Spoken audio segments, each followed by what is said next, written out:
ಈ ಕ್ಷಣ ನೀವು ನೋಡ್ತಿರುವಂತಹ ಬ್ರೇಕಿಂಗ್ ನ್ಯೂಸ್. 4ನೇ ಬಾರಿಗೆ ಸುದ್ದಿಗೋಷ್ಠಿಯನ್ನು ನಡೆಸಿದ್ರು. ಪ್ರಧಾನಮಂತ್ರಿಗಳು ಘೋಷಣೆ ಮಾಡಿರುವ 20 ಲಕ್ಷ ಕೋಟಿ ಪ್ಯಾಕೇಜ್ನ ಮುಂದುವರಿದ ಭಾಗವನ್ನ ಕೆಲವೇ ಹೊತ್ತಿನ ಮುಂಚೆ ಮಾನ್ಯ ವಿತ್ತ ಸಚಿವರಾದಂತಹ ನಿರ್ಮಲಾ ಸೀತಾರಾಮನ್ ದೇಶದ ಜನತೆ ಮುಂದೆ ಇಟ್ಟರು. ಫಾಸ್ಟ್ ಟ್ರ್ಯಾಕ್ ಹೂಡಿಕೆಗೆ ಸುಧಾರಣಾ ಕ್ರಮಗಳ ಬಗ್ಗೆ ಮಾತನಾಡಿದ್ರು. ಹೂಡಿಕೆಗೆ ರಾಜ್ಯಗಳಿಗೆ ರ್ಯಾಂಕಿಂಗ್ ಕೂಡ ಈ ಮೂಲಕ ಕೊಟ್ಟರು. ಭಾರತ ಮಾರುಕಟ್ಟೆ ಬಗ್ಗೆ ಹಲವು ಹೂಡಿಕೆದಾರರ ಸಕಾರಾತ್ಮಕ ಚಿಂತನೆಗಳ ಬಗ್ಗೆ ಕೂಡ ಪ್ರಸ್ತಾಪ ಮಾಡಿದ್ರು ಸುದ್ದಿಗೋಷ್ಠಿಯಲ್ಲಿ. ಈ ಕ್ಷಣ ನೀವು ನೋಡ್ತಿರುವಂತಹ ಬ್ರೇಕಿಂಗ್ ನ್ಯೂಸ್. ಫಾಸ್ಟ್ ಟ್ರ್ಯಾಕ್ ಹೂಡಿಕೆಗೆ ಸುಧಾರಣಾ ಕ್ರಮಗಳ ಬಗ್ಗೆ, ಫುಲ್ ಟೆಕ್ನಾಲಜಿ ಮತ್ತು ಆ ಎಲ್ಲ ಸ್ತರಗಳ ಬಗ್ಗೆ, ಅದು ಡೆಸ್ಕಾಮ್ಗಳ ಬಗ್ಗೆ ಆಗಲಿ ಅಥವಾ MRO ಮೇಂಟೆನೆನ್ಸ್, ರಿಪೇರ್, ಆಪರೇಷನ್ಸ್ ಬಗ್ಗೆ ಆಗಲಿ, ಎಲ್ಲದರ ಬಗ್ಗೆ ಕೂಡ ಇವತ್ತು ಸುದ್ದಿಗೋಷ್ಠಿಯಲ್ಲಿ ಗಮನ ಸೆಳೆದಿದ್ದು ಅವರ ವಿಚಾರಗಳು. ಇದೀಗ ಬರ್ತಿರುವಂತಹ breaking news.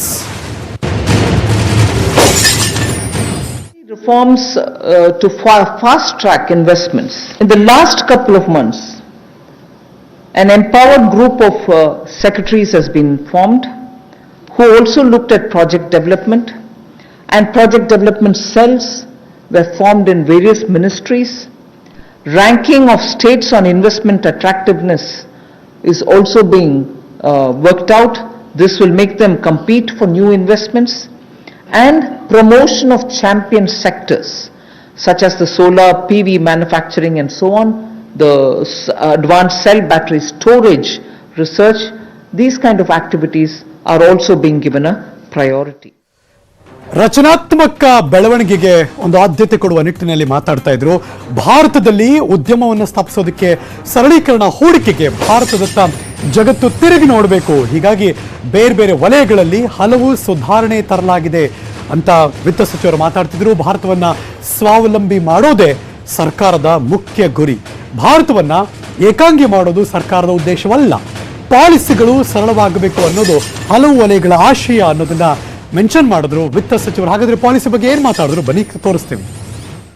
Many sectors need policy simplification, whereby we can make it simpler for people to understand what that sector can provide for them, how they can participate in that sectoral related activities. GST, which had been pending for a very long time, all states were taken on board and GST brought in one nation, one market. IBC, companies waited for decades to have their insolvency related matters settled. Limited success was felt through the various other programs, schemes which existed, SARFAESI or BIFR and so on. Then the several steps which were taken for ease of doing business so that India becomes an attractive destination for investment.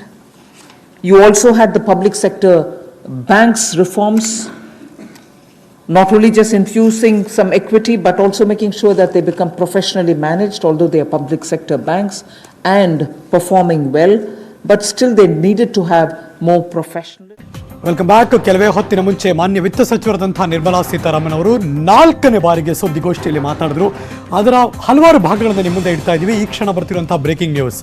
8 ವಲಯಗಳಲ್ಲಿ ಸುಧಾರಣೆ ತರ್ತಾ ಇದ್ದಾರೆ. ಕಲ್ಲಿದ್ದಲು, ಖನಿಜಗಳು, ಸೇನಾ ಉತ್ಪಾದನೆ, ವಾಯುನೆಲೆ ವ್ಯವಸ್ಥೆ, ವಿಮಾನ ನಿಲ್ದಾಣ, MRO ಮೇಂಟೆನೆನ್ಸ್, ಆಪರೇಷನ್ಸ್, ಇದೆಲ್ಲದರ ಬಗ್ಗೆ ಮತ್ತು ಕೇಂದ್ರಾಡಳಿತ ಪ್ರದೇಶಗಳಲ್ಲಿ ವಿದ್ಯುತ್ ವಿತರಣಾ ಕಂಪನಿಗಳು, ಡೆಸ್ಕಾಮ್, ಬಾಹ್ಯಾಕಾಶ, ಅಣುಶಕ್ತಿ, ಈ ಎಲ್ಲ ಬಗ್ಗೆ ಕೂಡ ಇವತ್ತು ಗಮನ ಸೆಳೆಯಿತು ವಿತ್ತ ಸಚಿವರು ಮಾತಾಡಿದ್ದು. 8 ವಲಯಗಳಲ್ಲಿ ಸುಧಾರಣಾ ಕ್ರಮಗಳ ಬಗ್ಗೆ ವಿತ್ತ ಸಚಿವರು ಸುದ್ದಿಗೋಷ್ಠಿಯಲ್ಲಿ ಮಾಹಿತಿ ಕೊಟ್ಟರು. Breaking news.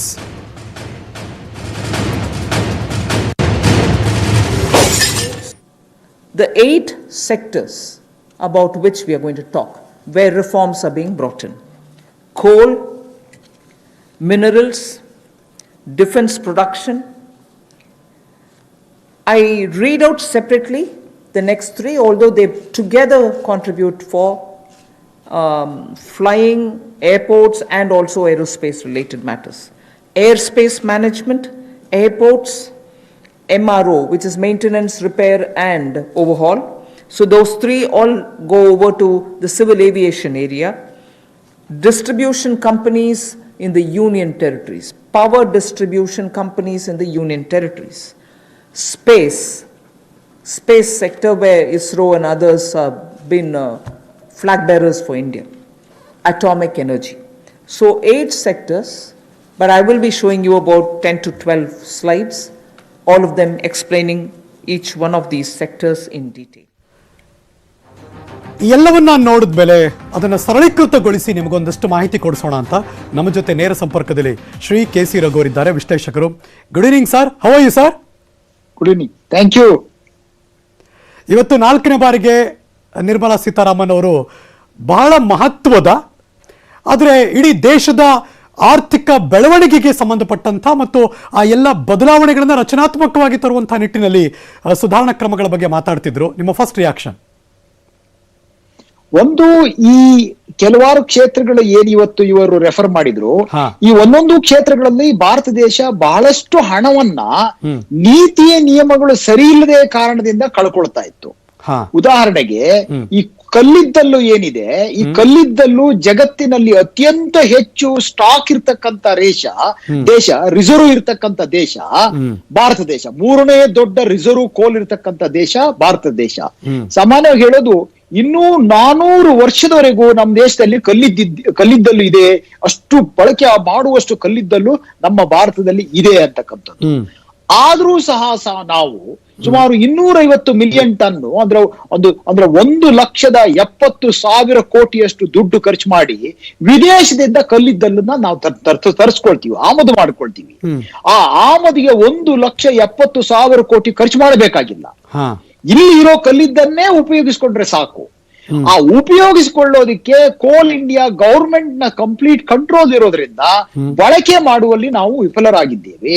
ಇಂಥ ಸಂದರ್ಭದಲ್ಲಿ ಇದನ್ನ ಖಾಸಗೀಕರಣಗೊಳಿಸ್ತಕ್ಕಂಥದ್ದು, ಉದಾರೀಕರಣಗೊಳಿಸ್ತಕ್ಕಂಥದ್ದು ಮಾಡಿದ್ರೆ ನಮ್ಮಲ್ಲೇ ಇರತಕ್ಕಂಥ ಕೋಲನ್ನ ನಾವು ಬಳಸ್ಕೊಂಡು ವಿದ್ಯುತ್ ಶಕ್ತಿಯನ್ನ ಬಳಸಬಹುದು. So MRO places an important role ಈಗ.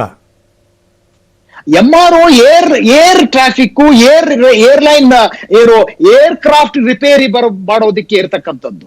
ನಾನು ಹೇಳ್ತಾ ಇರ್ತೇನೆ, ಮೊದಲನೇದಾಗೂ ಕಲ್ಲಿದ್ದಲು ಏನಿದೆಯಲ್ಲ ನಮ್ಮ ದೇಶದಲ್ಲಿ, ಕಲ್ಲಿದ್ದಲು ನಿಮ್ಗೆ ಥರ್ಮಲ್ ಕೋಲ್ ಪ್ಲಾಂಟ್ ಏನಿದೆಯಲ್ಲ, ಎಲ್ಲಾ ಥರ್ಮಲ್ ಕೋಲ್ ಪ್ಲಾಂಟ್, ನಮ್ಮ ರಾಯಚೂರು ಥರ್ಮಲ್ ಪ್ಲಾಂಟ್ ಇದೆ ನೋಡಿ, ಅದಕ್ಕೂ ಕೂಡ ಕಲ್ಲಿದ್ದಲು ನಾವು ಹೊರದೇಶದಿಂದ ತರಿಸ್ಕೊಳ್ತೀವಿ.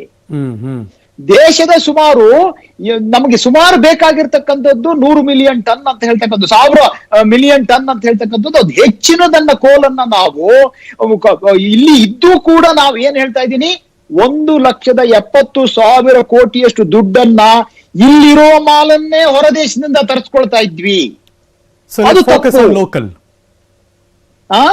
ಹಾಗಾಗಿ ನಮ್ಮಲ್ಲಿ ಸಾಕಷ್ಟು ಸಂಪನ್ಮೂಲ ಇರುವಂತದ್ದನ್ನ, ಇದು ಹೆಂಗಂತ ಹೇಳಿದ್ರೆ, 4 ಹಾಲು ಕೊಡೋ ಹಸು ಕಟ್ಕೊಂಡು ಹೊರಗಡೆಯಿಂದ ಹಾಲು ತರೋದು.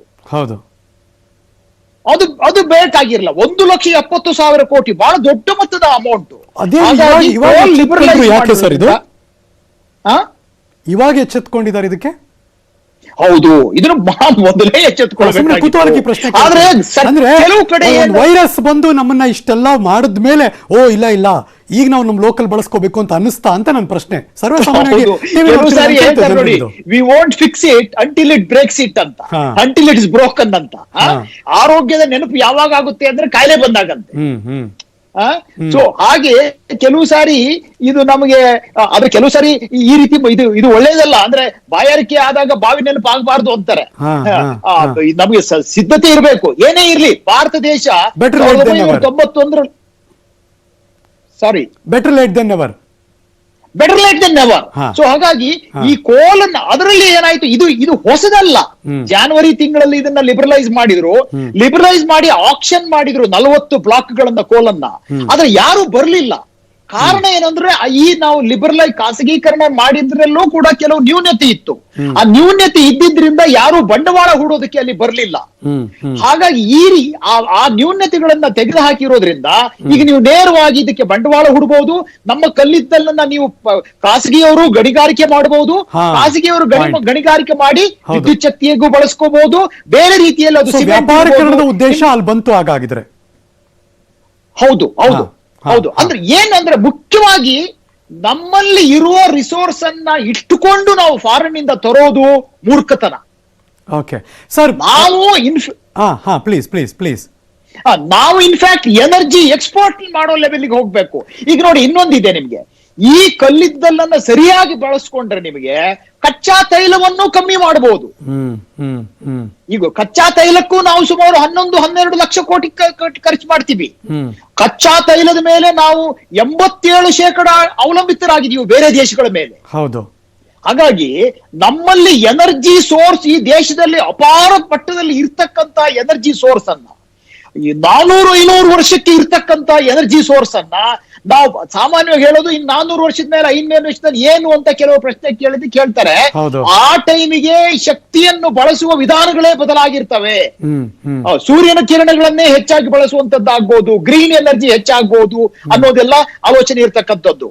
ಮುಖ್ಯವಾಗಿ ನಾವು 1,70,000 ಕೋಟಿಯನ್ನ ವಿದೇಶಿಗರಿಗೆ ಕೊಟ್ಟು ಕೋಲನ್ನ ತರಿಸ್ಕೊಳ್ಳುವ ಅವಶ್ಯಕತೆ ಇಲ್ಲ. ಇಲ್ಲಿ ಬೇಕಾದಷ್ಟು ರಿಸರ್ವ್ಸ್ ಇದೆ, ಡೆಪಾಸಿಟ್ಸ್ ಇದೆ, ಅದನ್ನ ಬಳಸ್ಕೊಂಡು ಎನರ್ಜಿ ಪ್ರೊಡ್ಯೂಸ್ ಮಾಡಬೇಕು. ಕೋಲನ್ನ ನಿಮ್ಗೆ ಹೇಳಿದ ಹಾಗೆ ಥರ್ಮಲ್ ಪವರ್ ಏನಿದೆಯಲ್ಲ, ನಮ್ಮಲ್ಲಿ ಹೈಡ್ರೋ ಪವರ್ ಕಮ್ಮಿ. 80% ಈ ದೇಶದ ಎಲೆಕ್ಟ್ರಿಸಿಟಿ ಪ್ರೊಡ್ಯೂಸ್ ಆಗೋದು ಕೋಲಿನಿಂದ, ಕಲ್ಲಿದ್ದಲಿಂದ. ಹೌದು. ಸೊ ಹಾಗಾಗಿ ಆ ಕಲ್ಲಿದ್ದನ್ನ ಇಲ್ಲಿಯೇ ಬಳಸ್ಕೊಂಡು ನಮ್ಮ ಹಣವೂ ಉಳಿತು, ನಮ್ಮ ಸ್ವಂತ ಸ್ಥಳೀಯವಾಗಿ ಬಿಸ್ನೆಸ್ ಡೆವಲಪ್ ಆಯ್ತು. ಸರ್ಕಾರವೇ ಹಿಡ್ಕೊಂಡು ಮಾಡಿದ್ರೆ ಆಗೋದಿಲ್ಲ. ಆಯ್ನೋ, ಥ್ಯಾಂಕ್ ಯು. ಈ ಕ್ಷಣದ ಅದ್ರ ಬಗ್ಗೆ ಒಂದು ವಿಶ್ಲೇಷಣೆ ಕೊಟ್ಟಿದ್ದಕ್ಕೆ ಅಫ್ಕೋರ್ಸ್ ನಮ್ಮೆಲ್ಲ ಎಜುಕೇಟ್ ಮಾಡಿದ್ರಿ, ಈ ಮೂಲಕ ಒಂದಷ್ಟು ಮಾಹಿತಿಯನ್ನು ಕೊಟ್ಟು ಶ್ರೀ ರಘು ಅವರಿಗೆ ವಂದನೆ ಸಲ್ಲಿಸ್ತೀನಿ. ಅಫ್ಕೋರ್ಸ್ ಇಲ್ಲಿಗೆ ನ್ಯೂಸ್ ಅನ್ನು ಮುಗಿಸಿ ನಾನು ಹೋಗಿ ಬರ್ತೀನಿ. ಮತ್ತೆ ಸಿಗ್ತೀವಿ ಮುಂದಿನ ನ್ಯೂಸ್ಗಳಲ್ಲಿ. ಪಕ್ಕಾ ಸುದ್ದಿಗೆ ನೋಡ್ತಾ ಇರಿ ನ್ಯೂಸ್ 18 ಕನ್ನಡ. ಜಾಲ ನಮ್ಮದು, ಬಲ ನಿಮ್ಮದು.